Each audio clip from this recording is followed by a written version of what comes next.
श्री गुरु चरण सरोज रज, निज मन मुकर सुधारे। वरणऊ रघुवर विमल जसु, जो दायक फल चारे। हसी हसी कंतन पाइया, जिन पाइया तिन रोई। हसी हसी पिय जो पावती, तो सबई सुहागिन होई। बोले रामनाम महाराज की जय। भगवान को प्राप्त करने के लिए उनके चरित्र ही कोटि कोटि पापों को नष्ट करने वाले हैं। चरितम रघुनाथस्य शतकोटि प्रवस्त्रम, एकमक्षरम पूषां महापातक नाशनम।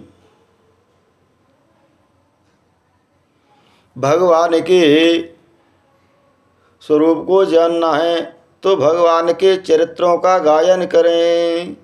गाइए रामई सुमिरिए रामई, संतत सुनिए राम गुण ग्रामई। भगवान को प्राप्त करना, भगवान को जानना है तो उनके निर्मल गुण समूहों का गायन करें, जिससे भगवान की कृपा जीवों पर होती है। और भगवान को वही जान सकता है जिस पर कृपा भगवान करते हैं। जो जहाँ नहीं जाए देहि जनाए, जानत तुम ही हो जाए। बिना भगवान की कृपा से कोई भी जीव भगवान को नहीं जान सकता, जब तक भगवान कृपा न करें।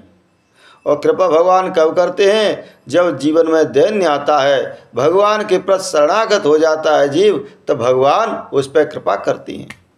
इसका प्रमाण क्या है? बोले इसका प्रमाण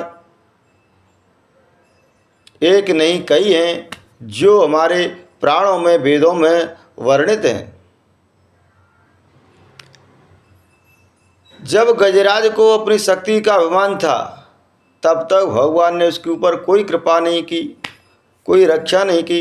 लेकिन उसका संपूर्ण बल थक गया, किसी देवता ने उसको सहारा नहीं दिया।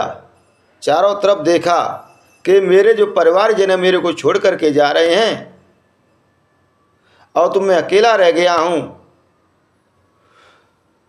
तो उसने भगवान नारायण का स्मरण किया। पूर्व के अभ्यास के कारण, पूर्व में जो विद्या उसने प्राप्त की थी, वो संकट के समय पर उसको स्मरण आया। कब आया? विश्वात्मकाय बुद्धि समाधाय मनोहृदय, जो खोई हुई बुद्धि चारों तरफ जो बुद्धि उसको एकाग्रचित किया। एकाग्रचित होकर के भगवान का मनी मन स्मरण किया। हे नाथ, मैं हार चुका हूँ, अब मैं आपके शरण में हूँ, आप मेरी रक्षा करें। भगवान के मन ही मन शरणागत हो गए, तो भगवान ने उसकी रक्षा की। और द्युत में जब द्रौपदी को लाया गया, तो द्रौपदी को भी बड़ा अभिमान था कि मेरे 5 पति बड़े बलशाली हैं और मेरा पिता और मेरा भाई भी बलवान हैं। मैं कुरुवधू हूँ और इस सभा में तो बड़े बड़े धर्मात्माओं की सभा है। लेकिन जब तक उनको ये पहले ज्ञात था, सबकी ओर देखा, लेकिन किसी ने उनका साथ नहीं दिया, द्रौपदी की रक्षा नहीं की, तब हार गई।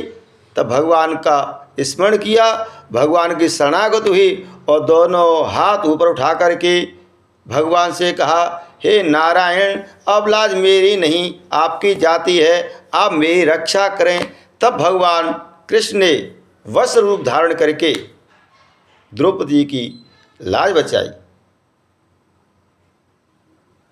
और जब तक जीवन में अपना बल है, भगवान का आश्रय नहीं लेते हैं, तब तक वह कहीं पर भी सफलता को प्राप्त नहीं करता। इसका आश्रय ये नहीं है कि हम अकर्मण्य हो जाएं, कर्म ना करें, कर्म करें लेकिन भगवान का आश्रय लें, भगवान के प्रति अपने कर्मों को समर्पित करें। और भगवान को जानना है तो भगवान के प्रति समर्पित और सद्गुरुदेवों का आश्रय, संतों की वाणी, संतों के चरणों की धूलि को अपने मस्तक पर लगाएं। उन्हीं कृपा से आप भगवान को जान सकते हैं।